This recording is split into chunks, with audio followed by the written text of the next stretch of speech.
On the edge of modern Cairo stands a structure that should have disappeared with the world that created it. The Great Pyramid of Giza was raised about 45 centuries ago.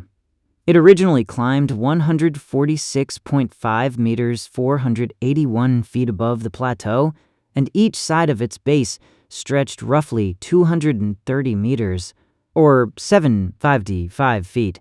It outlived the kingdom that built it, the languages of its first visitors, and every other monument counted among the 7 wonders of the ancient world. But its survival is not the deepest mystery. The deeper question is how an early state turned an entire landscape into a machine for building eternity. The pyramid looks simple because its geometry is simple, 4 sides rising toward one point. Its history is not. Where did the stone come from? How was it moved without modern engines? Who organized the workers, fed them, housed them, and kept materials arriving on schedule? Why did Egyptian kings invest such enormous resources in royal tombs?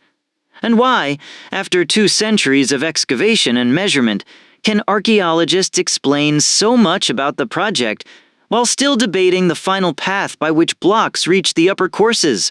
To answer, we must stop treating Giza as an isolated object. It was a city of the living, built around a landscape of the dead. Giza did not begin with a sudden flash of genius. Egyptian builders had already spent generations transforming royal burial architecture.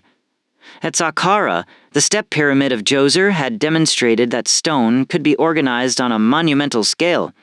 Under King Sneferu, builders experimented again, at Mihdum and Dashur changing angles, correcting structural problems, and eventually producing the Red Pyramid, an early successful smooth-sided form. Khufu inherited more than a throne. He inherited a mature administration, trained craftspeople, quarrying knowledge, surveying traditions, and the hard lessons of earlier monuments. The Great Pyramid was revolutionary in scale, but it stood at the end of a long engineering education. In the middle of the 3rd millennium BCE, Khufu chose the Giza Plateau for his royal complex. The location offered firm limestone bedrock, above the Nile floodplain, and space for far more than a pyramid. The project required temples, a causeway, boat pits, subsidiary pyramids, cemeteries, quarries, workshops, storage areas, housing, and access to water transport. The ancient name associated with Khufu's monument is commonly rendered Akos Khufu, Khufu's horizon. That name captures its intended scale. This was not merely a container for a body. It was a royal landscape designed to support the king's transformation after death, and to make that transformation visible from far across the valley. The numbers remain difficult to absorb. The Great Pyramid contains an often estimated 2.3 million blocks, though no ancient inventory survives and modern calculations vary. Most of the core stones weighed far less than the largest granite beams, but together, they formed millions of tons of masonry. Yet mass alone is not what makes the monument extraordinary. Its base was laid out with remarkable regularity. Its sides faced the cardinal directions with an error measured in only a small fraction of a degree. Beneath all that weight, the builders prepared a foundation level enough to carry a structure that would remain stable for more than 4,000 years. Size was only half the achievement. Control was the other. The pyramid is not a solid mountain. A descending passage leads below the base into an unfinished subterranean chamber cut into bedrock. Higher inside the masonry are 2 other chambers, conventionally called the Queen's Chamber and the King's Chamber. The latter is lined with granite and reached through the Grand Gallery, a high, corbelled passage unlike anything in the earlier pyramids. Above the King's Chamber, layers of massive stone help distribute the load. These internal spaces were not carved after the pyramid was finished.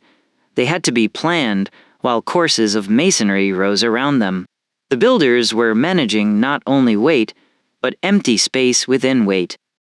Much of the core came from the plateau itself. Quarrying stone close to the monument reduced the distance that the heaviest volume had to travel. But the finished pyramid demanded different materials for different purposes. Fine white limestone from Tura across the Nile formed the smooth outer casing. Granite used in the inner chambers came from Aswan, in southern Egypt. Basalt, timber, copper, rope, food, pottery, and countless replacement tools also had to reach the site. The pyramid therefore began far beyond Giza. Every block depended on a chain of extraction, shaping, transport, accounting, and delivery. Break that chain repeatedly, and the geometry on the plateau would stop rising. One voice from that supply chain has survived. In papyri discovered at Wadi el-Jarf on the Red Sea coast, an official named Merer recorded the work of a crew of about 40 men near the end of Khufu's reign. His log describes regular journeys transporting fine limestone from the Tura quarries toward Khufu's project at Giza. The entries are administrative, not dramatic. Movements, stops, assignments, and repeated trips organized around working periods and the river. That restraint makes them powerful. Merer does not explain how the pyramid was invented. He shows something more concrete, a functioning transport system, supervised by named officials, moving casing stone toward a monument that was still being completed. The papyri also help correct one of Giza's most persistent myths. Archaeology does not support the image of a vast foreign slave army driven in chains beneath the pyramid. The workforce was Egyptian and highly organized. It included quarrymen, haulers, masons, boat crews, bakers, brewers, scribes, administrators, and specialists working across the country. But replacing the slave myth with a romantic story of cheerful volunteers would be another simplification. The Egyptian state could command labor and resources through obligations that are not fully documented for every worker. The evidence reveals skilled organization and provision. It does not allow us to recover the private choices of everyone who served. South of the Sphinx, excavations have uncovered a purpose-built settlement serving the pyramid projects. Its streets contained bakeries, kitchens, workshops, warehouses, administrative buildings, and different forms of housing. Grain became bread and beer. Animals were processed for food. Craftspeople produced tools, fittings, statues, and temple equipment.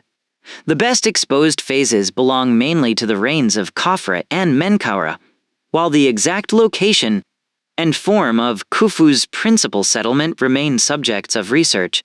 Even so, the archaeology changes the scale of the story.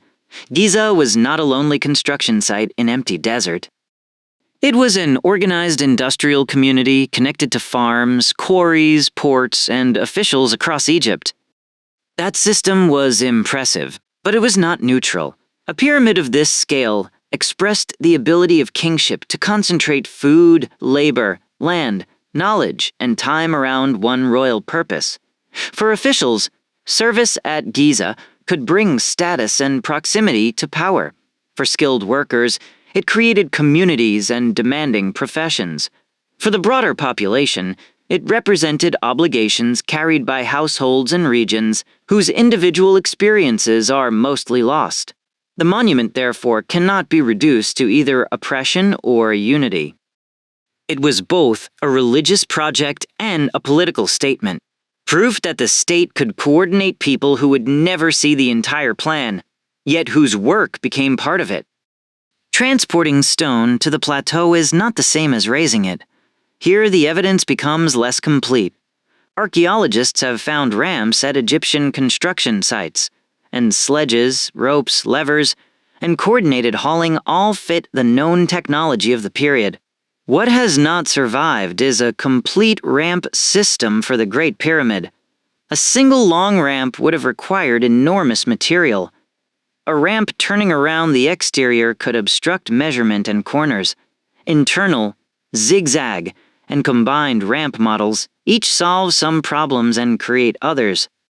The safest conclusion is less exciting than a secret formula. Ramps and levering were probably central, but their exact arrangement changed as the pyramid rose and remains unresolved. Before blocks could rise, lines had to be established.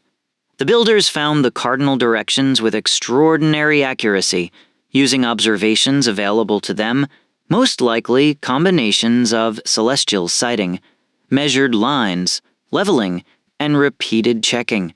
Scholars still debate the precise procedure. But precision does not require modern electronics. It requires reliable reference points, disciplined teams, simple instruments used well, and the authority to repeat measurements until they agree. The result is visible in the base. Over hundreds of meters, small errors could have multiplied into a twisted monument. Instead, 4 sides converged toward a controlled summit. Giza's accuracy was not magic. It was institutional patience turned into stone. Construction likely advanced in courses with quarrying, hauling, dressing, placement, and surveying operating at the same time. The lower levels consumed the greatest volume. The upper levels demanded the most difficult lifting and the tightest working space.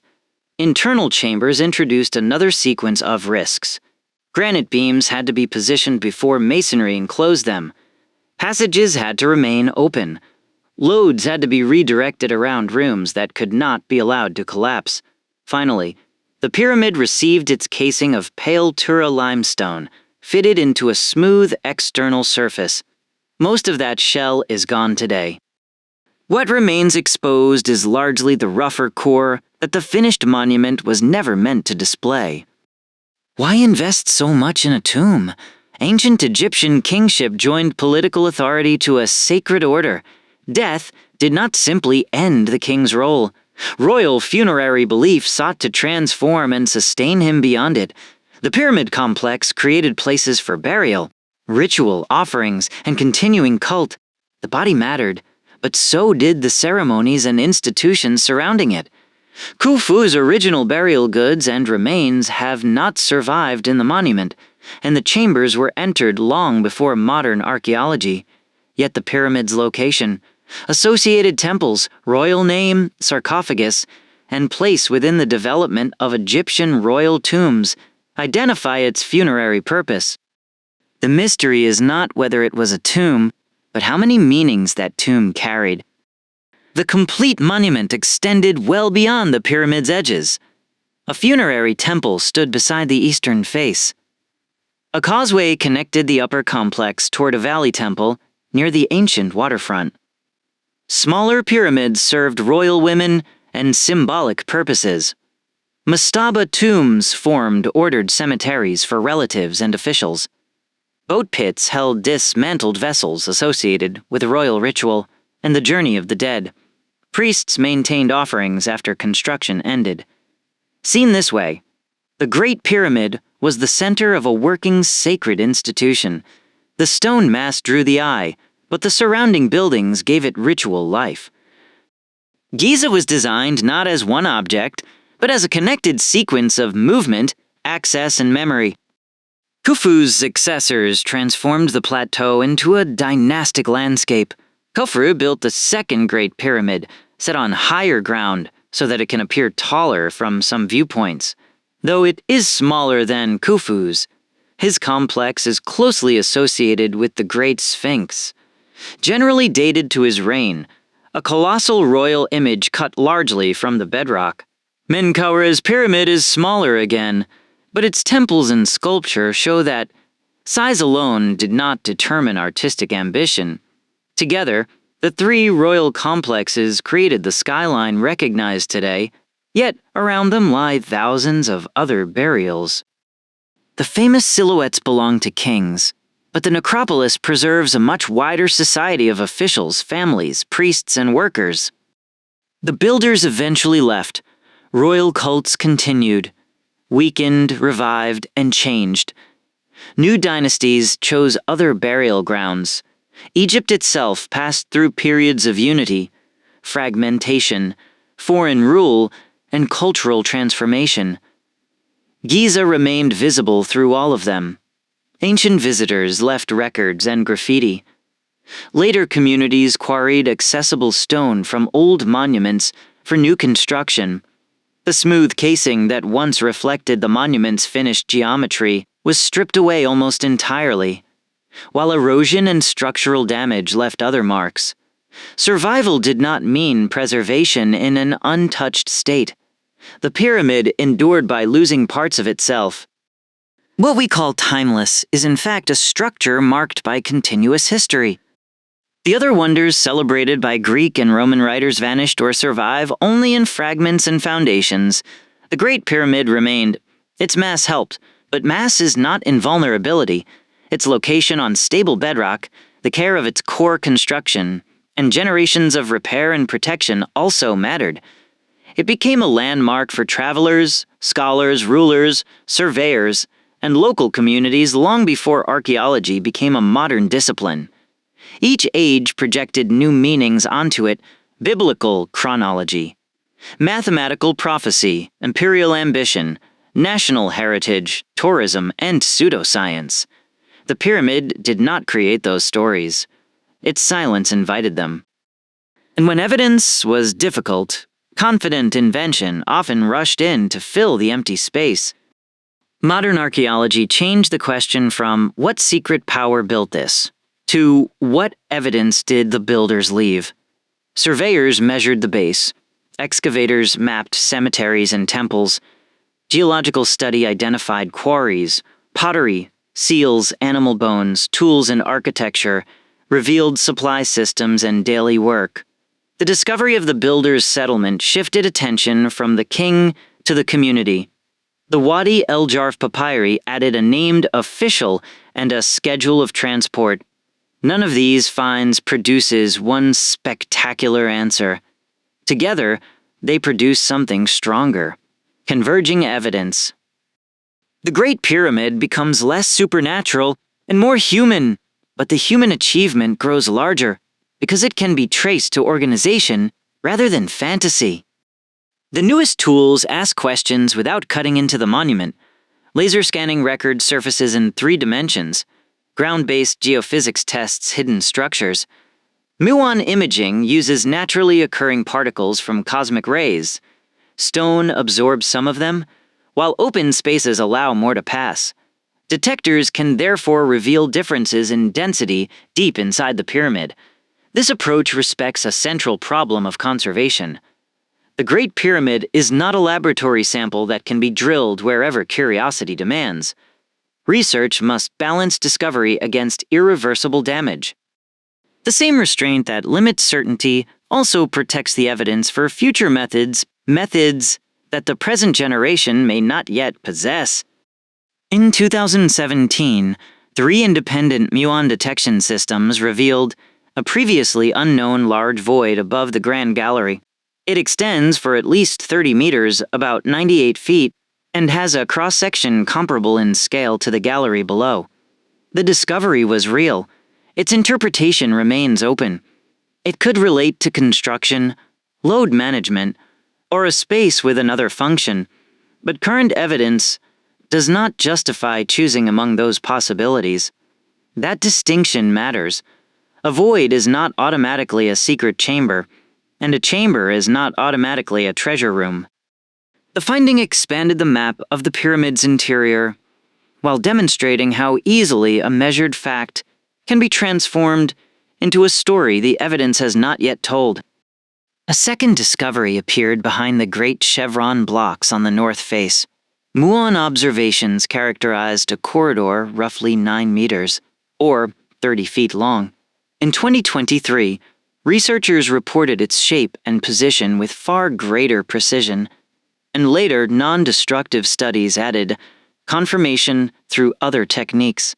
An endoscopic view showed a gabled interior that had remained inaccessible from the outside. Again, its purpose is unknown. It may have helped protect or redistribute weight near the original entrance, but that remains a hypothesis. The lesson is not that the pyramid has finally surrendered its secret. It is that one of the most studied buildings on Earth can still contain architecture absent from every previous plan. This is where myth and mystery must be separated. There is no credible evidence that extraterrestrials designed Giza, that a vanished industrial civilization supplied impossible machines, or that the monument encodes every later discovery in science. Those claims survive by treating missing details as proof. Real historical uncertainty works differently. Archaeologists know who commissioned the Great Pyramid, the culture that built it, many of the materials, parts of the transport network, the purpose of the complex, and the kinds of organization involved. What remains uncertain includes the full construction sequence, the exact ramp configurations, and the functions of newly detected voids. Evidence has narrowed the mystery. It has not eliminated wonder. Admiration should not erase cost. The pyramid concentrated national resources around a ruler whose subjects left far fewer monuments of their own. Its labor system depended on hierarchy. Its cemeteries make inequality visible in stone, from royal pyramids to elite mastabas and more modest burials. Yet criticism should not erase the builders either. They were not anonymous primitives waiting for modernity. They were surveyors, sailors, quarry workers, accountants, cooks, masons, and managers operating within the knowledge and power structures of their time. Giza is both a monument to royal authority and a record of collective skill. Holding those truths together is harder than choosing a simple moral. It is also closer to history. Today, the Giza Pyramid Fields form part of a UNESCO World Heritage Site and stand beside the vast urban region of Greater Cairo. Their future depends on more than the strength of ancient stone. Conservation requires Egyptian expertise, international research, careful visitor management, documentation, and methods that do not sacrifice the monument to curiosity. Digital archives now reunite excavation records scattered across institutions. New scans can test old assumptions. Archaeology continues to recover the lives around the pyramids, not only the rooms within them. The most important discoveries may therefore be less dramatic than hidden gold: a harbor basin, a bakery floor, a seal impression, or a line in a worker's logbook. From a distance, the Great Pyramid still appears to be one perfect idea carved against the sky. Up close, that perfection breaks into courses, joints, repairs, missing casing, chambers, quarries, roads, and human traces. That is not a loss of mystery. It is the answer to it. Giza became possible because thousands of specialized actions were made to serve one design stone by stone, boat by boat, ration by ration, measurement by measurement. The exact route to the summit may remain uncertain. The civilization behind it does not. The pyramid has endured because it was built as a horizon for one king. It matters because, through evidence, it has become a horizon for everyone who seeks to understand what organized human beings can create and what such creation demands.